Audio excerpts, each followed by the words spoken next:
강경화 외교부 장관 후보자를 향해 야3당이 모두 부적격 의견이나 사퇴를 촉구하면서 임명까지 가는데 이렇게 빨간불이 켜졌습니다. 특히 청문회 후 많은 강경 발언들이 쏟아졌죠. 여성이기 때문에 나온 발언들만 조금 모아봤습니다. 자유한국당 정운택 의원 강경화 후보에게 도덕적으로 신뢰가 무너졌고 능력에도 문제가 있다면서 강하게 비난했는데요. 이때 정운택 원내대표는 얼굴마다합니다. 이런 표현까지 썼습니다. 들어보시죠. 외교는 신뢰가 그 기반인데 강경화 후보자는 이미 국민적 신뢰를 본인 스스로 잃어버렸습니다.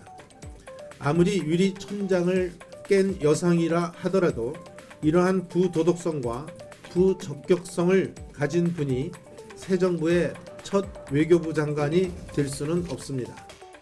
과연 그래 가지고서 강경화 후보자가 대통령을 둘러싸고 있는 왕특보와 자주파들의 등살에 과연 버틸 수 있겠습니까? 설령 외교 장관이 된다 해도 얼굴 마담일 뿐일 것입니다. 사실상 이번 외교장관 인선에 키를 쥐고 있는 국민의당도 강경화 후보에게 등을 보임으로써 큰 흐름이 바뀌었죠. 같은 여성인 국민의당 이현주 원내수석부대표의 발언도 논란이 됐습니다. 한 일간지는 이현주 의원이 지금 안보 현안이 중요한 만큼 그 현안을 잘 아는 남자가 외교부 장관을 해야 한다, 이런 생각이다, 이렇게 말했다고 보도를 했죠. 여성 폄하 발언이라면서 문제가 되자 국방 안보에 대한 식견이 필요하다는 취지였고 성차별적인 이야기를 할 리가 있겠느냐면서 여성이라서 또는 파격적인 인사라서 그냥 잘 넘어갈 수는 없다라는 뜻이었다, 이렇게 해명을 했습니다. 그런데 국민의당 속내가 조금 복잡합니다. 박지원 전 대표, 당론과 다르게 강경화 후보자 괜찮다, 이런 발언을 했었죠.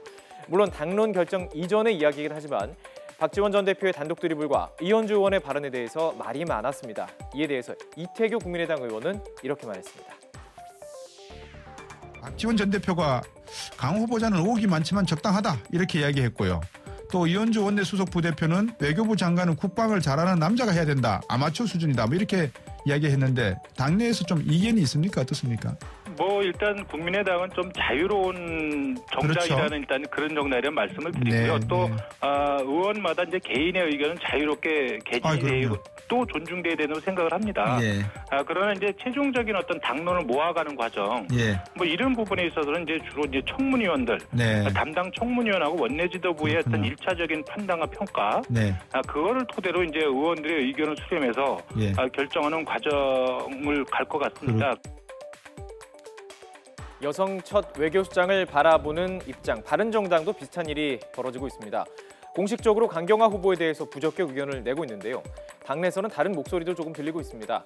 김용태 의원이 라디오 인터뷰에서 강경화 후보는 여러 문제가 제기되고 있지만 여성으로서 유리천장을 깨는 데 큰 의의가 있다면서 지지 의사를 밝혔습니다. 들어보시죠.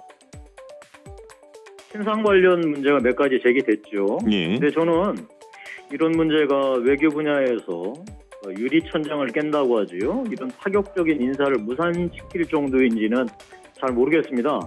물론 해당 상임위 청문위원들께서 판단을 최종적으로 하시겠지만 저는 이 신상 문제가 과연 이런 유리천장을 깨는 파격적인 인사를 무산시킬 정도인지에 대해서는 아닌 것으로 판단이 됩니다.